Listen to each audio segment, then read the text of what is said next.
Sa bawat kultura, merong tensyon sa pagitan ng karamihan at ng individual. Ang karamihan ay sumasamba sa ingay, sa galaw at sa pagkakapare-pareho. Ang individual naman, lalo na ang mga introvert, ay kumikilos ng kakaiba. Mas tahimik sila, mas mabagal magbukas ng sarili, at mas maingat sa kanilang panloob na mundo. Ngunit sa halip na igalang, madalas silang nilalabelan ng mga maling labels. Tinatawag silang weird, kakaiba, o sa mas mabigat na tono, baliw.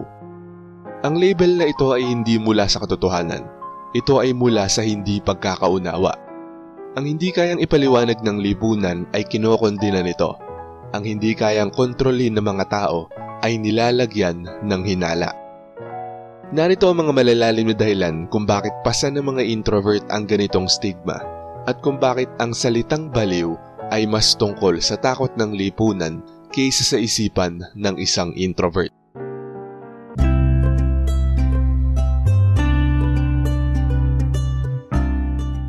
Number 1. Ang katahimikan ay napagkakamalang kabaliwan. Karamihan sa mga tao ay hindi komportable sa katahimikan. Pumasok ka sa elevator na walang nagsasalita at agad mong mararamdaman ng tensyon.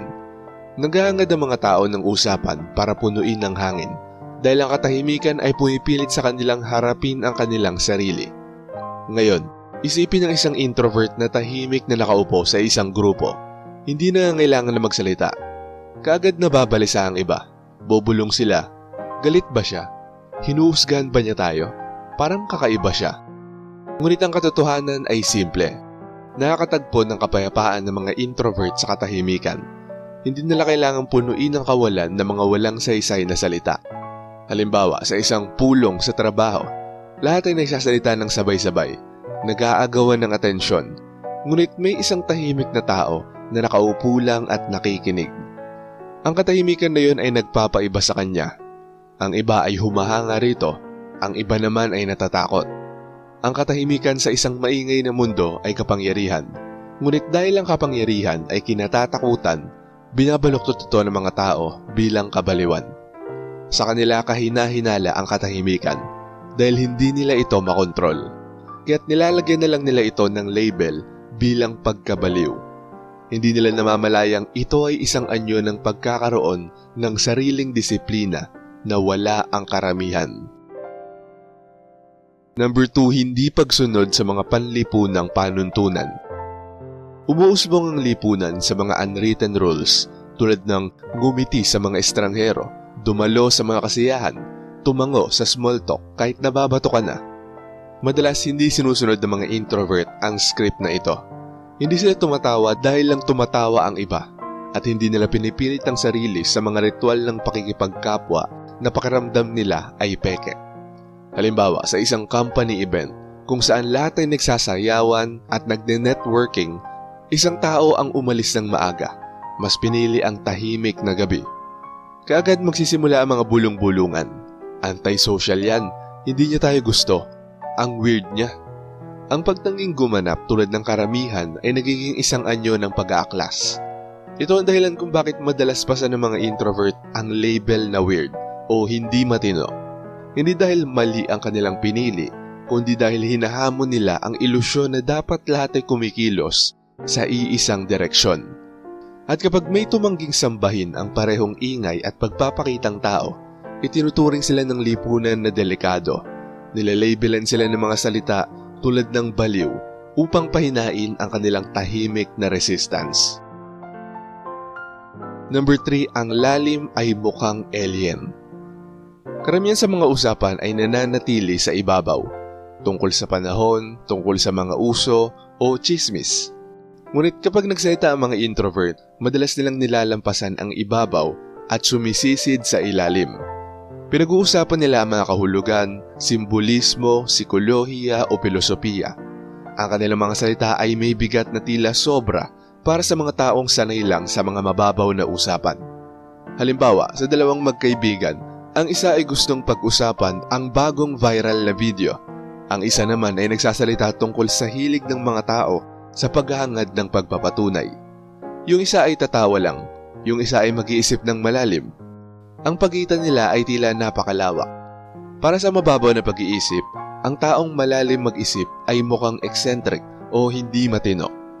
Bakit hindi na lang siya mag-relax? Bakit siya laging nag-iisip? Ngunit narito ang katotohanan. Kakaiba ang lalim dahil inilalantad nito ang kawalan ng laman ng pamumuhay na puro kababawan. Ang mga introvert ay nagpapaalala sa iba ng mga bagay na iniiwasan nila.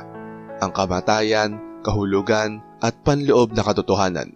At dahil uncomfortable ito, tinatabunan sila ng lipunan gamit ang mga labels. Ang karunungan ay ginagawang kalokohan. Ang lalim ay ginagawang baliw. Number 4, ang pag-iisa ay pinagmumulan ng projection. Isa sa pinaka hindi nauunawa ang katangian ng mga introvert ay ang kanilang kagustuhan sa pag-iisa. Nais nila ito hindi dahil sa kahinaan, kundi bilang paraan ng pagbangon at pagpapalakas. Ngunit tinitignan ng iba ang pag-iisa ng may hinala. Ipinapasa nila ang kanilang sariling takot. Siguro depressed sila. Siguro may sira sila. Siguro baliw sila. Halimbawa, isang estudyante na mag-isang nakatambay sa kantin, kontento sa sariling presensya. Bubulong ang iba. May problema yata siya. Ngunit kung titignan mo ng mabuti, maaaring nagsusulat siya, nagdo-drawing o simpleng nag-e-enjoy sa kapayapaan. Ngunit dahil karamihan sa mga tao ay hindi kayang tiisin ang kanilang sariling presensya, ipinapasa nila ang kanilang loneliness sa isang taong nag-e-enjoy sa pag-iisa. Ang pag-iisa ay hindi kawalan. Ito ay presensya. Ito ang kakayahang maging buo nang hindi kailangan ang karamihan. Ngunit dahil ang karamihan ay umaasa sa walang tigil na ingay at mga kasama, nakikita nila ang pagiging independent bilang hindi natural. Kaya't ang sagradong pahingahan ng mga introvert ay nagiging dahilan ng lipunan upang tawagin silang baliw na loners. Number 5, hindi matansyang pagbabago ng enerhiya. Madalas lumitaw ang mga introvert na kalmado, detached at halos hindi napapansin. Ngunit kapag may bagay na nagpasiklab ng kanilang interes, bigla silang nabubuhay, nagsasalita ng may alab, kumikilos ng may galak, nagpapakita ng intensity na nakakagulat sa iba. Ang biglang pagbabagong ito ay nakakalito para sa mga nakapaligid. Iisipin nila na paano siya naging sobrang tahimik tapos biglang sumabog sa emosyon. Hindi ba't parang baliw yon? Halimbawa, isang introvert sa trabaho na bihirang magsalita sa mga pulong. Ngunit isang araw nang mapag-usapan ang paksang mahalaga sa kanya, siya ang namuno sa talakayan. Puno ng mga matatalinong ideya. Nagulat ang lahat. Ang ilan ay humanga. Ngunit ang iba naman ay nabalisa. Ang matinding kaibahan sa pagitan ng katahimikan at sigla ay napagkakamalan bilang inconsistency. Ngunit ito ay hindi kabaliwan. Ito ay pagtitipid. Hindi sinasayang ng mga introvert ang kanilang lakas sa mga walang saysay. Iniipon nila ito para sa mga mahalaga. Ngunit dahil hinahangad ng lipunan ang palagiang hulma, nagiging banta ang ganitong pagbabago. Mas madali para sa kanila na tawaging kakaiba kaysa aminin na maaaring magsama ang katahimikan at alab. Ang totoo, ang parehong enerhiya na lumilikha ng sining, imbensyon at filosofiya ay napagkakamalang pagiging pabago-bago. Tinatawag itong kabaliwan ng lipunan, pero sa katotohanan, ito ay sining ng pag-alam sa sariling ritmo. Number 6, ang pagpigil sa emosyon ay mukhang unnatural. Kapag may kaguluhan, karamihan sa mga tao ay hayagang ipinapakita ang kanilang emosyon. Takot sa mukha, galit sa boses. Ngunit ang mga introvert kadalasan ay nananatiling kalmado. Pinoproseso nila ito sa loob. Hinuhold nila ang kanilang reaksyon hanggang sa maisip nila itong mabuti. Ang pagpipigil na ito ay nakakabalisa sa iba. Mapapatanong sila, bakit wala siyang pinapakitang kahit ano? Wala ba siyang nararamdaman? Halimbawa, sa isang krisis sa trabaho, lahat ay nagpapanik, nagsisigawan at nagmamadali. Ngunit ang isang introvert ay nananatiling kalmado, tahimik na nagsusulat ng mga solusyon. Ang pagpipigil na yon ay dapat igalang. Ngunit sa halip pinagdududahan ito ng mga tao. Napagkakamalan ang pagpipigil bilang kawalan ng damdamin. Ang pagiging kalmado ay mukhang parang robot. Ngunit ang katotohanan, ang pagpigil sa emosyon ay hindi kawalan. Ito ay kontrol. Ito ang kakayahang magdala ng apoy sa loob nang hindi hinahayaang lamunin ang labas. Ngunit dahil karamihan sa mga tao ay alipin ng bigla ang pagsabog ng emosyon, Hindi nila pinagkakatiwalaan ang mga hindi ganon. At ang kawalan ng tiwala ay madalas na uuwi sa mga labels. Tinatawag nilang nakakatakot o baliw ang isang kalmado. Samantalang ang totoo, nasasaksihan nila ang lakas na iilan lamang ang kayang pagharian. Number 7, ibang uri ng atensyon. Itinututok ng mga introvert ang kanilang atensyon papaloob. Sila ay nag-aanalisa, nag-iisip at nagmamasid sa halip na ikalat ang enerhiya palabas. Kaya nilang magtagal ng maraming oras sa pag-iisip. Sinusuri ang mga detalyeng hindi pinapansin ng iba. Para sa mga nasa labas mukhang obsession ito. Bakit sila lagi nag-iisip? Bakit hindi na lang sila mag-relax? Halimbawa, isang introvert na naglalakad sa park. Habang ang iba ay nagmamadali, napapansin nila ang mga patterns sa dahon, ang bagsak ng mga anino o ang ritmo ng mga yapak. Tumutuon sila sa mga maliliit na bagay. Ngunit dahil pinapahalaga ng lipunan ang panlabas na pagiging abala kaysa panloob na pagmumuni-muni, mukhang kakaiba ang ganitong uri ng focus. Ngunit ang resulta ng ganitong atensyon madalas ay humahantong sa pagiging henyo.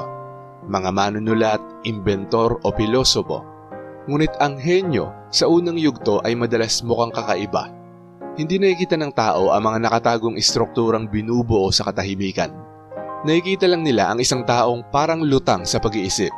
At dahil hindi nila kayang makita ang panloob na arkitektura ng isipan ng mga introvert, ibinababa nila ito sa isang salita: baliw. At number 8, ang takot sa mga unknown. Ang misteryo ay laging kinatatakutan ng sangkatauhan. Bitbit ng mga introvert ang misteryo dahil napakarami sa kanilang mundo ang nakatago.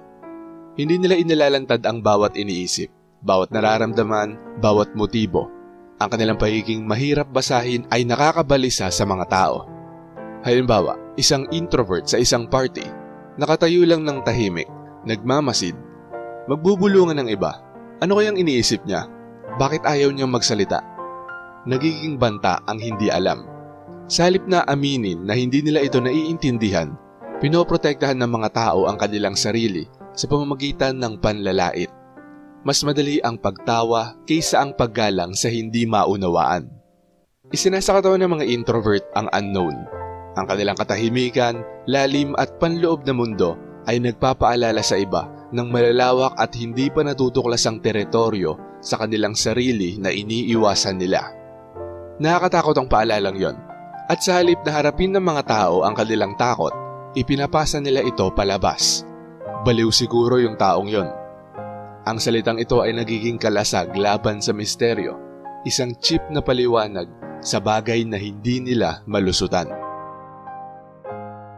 Ang mga introvert ay hindi baliw. Sila ay kakaiba lamang.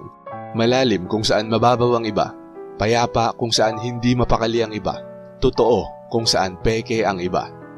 Ang kanilang katahimikan, pag-iisa at misteryo ay sumisira sa mga patterns ng lipunang adik sa pagkakapare-pareho. At kapag hindi kayang kontrolin ng lipunan ng isang bagay, nililabelan nila ito. Ang katotohanan ay ang label na baliw ay hindi salamin ng mga introvert. Ito ay salamin ng takot ng karamihan. Natakot ng karamihan sa katahimikan, lalim, misteryo at pagtanggi sa pagsunod. Kaya't ginagawa nilang sandata ang mga salita upang protektahan ang kanilang sarili. Ngunit ang tinatawag ng lipunan na kabaliwan ay madalas nakatagong karunungan. Ang kinukutya bilang pagiging kakaiba ay madalas tahimik na kapangyarihan. Sa huli, ang tinatawag na baliw na mga introvert ay hindi siraulo. Sila ay malaya. Shoutout sa mga nanood at nag-comment sa bagong upload na to. Shoutout kay Sabotahe Rap Vlog. Sabi niya, tama po, sapagkat hindi naman kasi tayo nabubuhay para kumain lamang, bagkus kinakain natin ang aral sa buhay. Sabi naman ni Lipolino Luab Kauyan Jr., bilang isang self-educated introvert, totoo lahat ng nabanggit mo, Sir AP. Hindi ko pinagmamalaki ang sarili ko para magsalita dito, pero ngayon ko lang nalaman, isa pala akong self-educated introvert, sir. Thank you sa mga tutorial mo. Sabi naman ni Michiko Tobayashi, Tesla, Galileo at Einstein ay kabilang sa ganitong description. Totoo, kinilala lamang sila dahil sa malinaw na demonstrasyon at hindi galing sa konbensyonal na paraan ng pagkatuto. At ayon naman kay Junjun Perang, it's better to walk alone than with a crowd going in the wrong direction. Magandang gabi Sir AP, God bless po. At shoutout din kila Edmundo Jornadal Jr., Gretchen Marie Kayanan, Marie Delight Worker, Belinda Rode, RJ Mera, Ganpla Addict, Annalyn Granada, Cherry Naire, Pilipinas Update, Emma Villanueva, Kay Molino, Kalayaan Kapayapaan, Romel Managa, Jola Short Video, Lorena Bintas, Cathy, Rebecca Ogata, at kay Christopher Aplaca mula sa Bulacan, Bulacan. Maraming salamat po sa panonood. Kung gusto nyo ding ma-shoutout, mabati o mabasa ang comment nyo, mag-comment lang sa latest video dito sa channel na to at pipili kami doon ng mga i-shoutout at babasahin para sa susunod na upload. Kung nagustuhan mo ang video na to, huwag kalimutang mag-like, i-share to sa iba at mag-subscribe na kung hindi ka pa nakaka-subscribe. Maraming salamat at see you next time. Alam mo ba kung bakit takot na takot ang mga elite sa mga self-educated na introvert? Panoorin mo sa video na to.